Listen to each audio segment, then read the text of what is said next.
భారతదేశం అరటిపండును ప్రపంచానికి ఎలా అందించింది? కడలి ఫలం యొక్క 5000 సంవత్సరాల అద్భుత ప్రయాణాన్ని ఇప్పుడు చూద్దాం. అరటిపండు నేడు ప్రపంచంలోనే అత్యంత ప్రజాదరణ పొందిన పండ్లల్లో ఒకటి. కానీ ఇది కేవలం బ్రేక్ఫాస్ట్ ఫ్రూట్గా మారే ముందు దీనికి భారతదేశం నుంచి ప్రారంభమైన ఆసక్తికరమైన చరిత్ర ఉంది.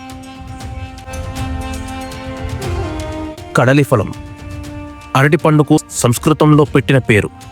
ఈ పండు మొదట భారతదేశం మరియు ఆగ్నేసియాలోని పచ్చని అడవులలో పుట్టింది.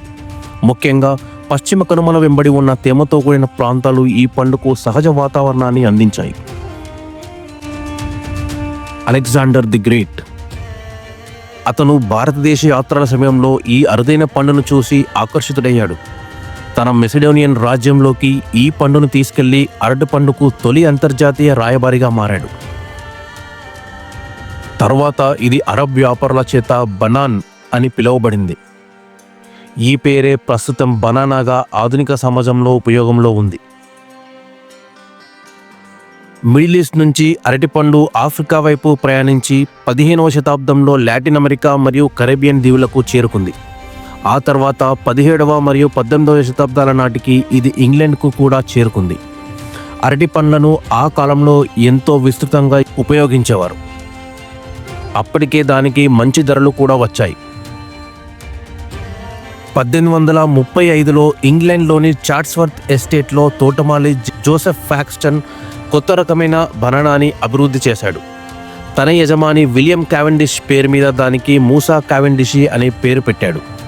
ఈ రకం ప్రస్తుతం ప్రపంచంలో అత్యంత విజయవంతమైన వాణిజ్య రకంగా పేరొందింది.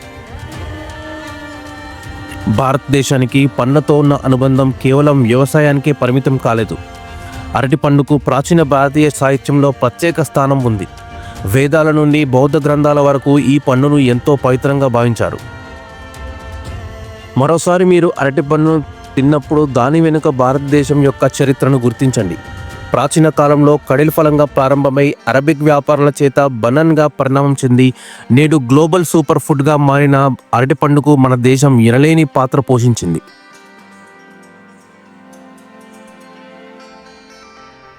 ఈ వీడియో పైన మీ అభిప్రాయాన్ని కామెంట్లలో తెలియచేయండి.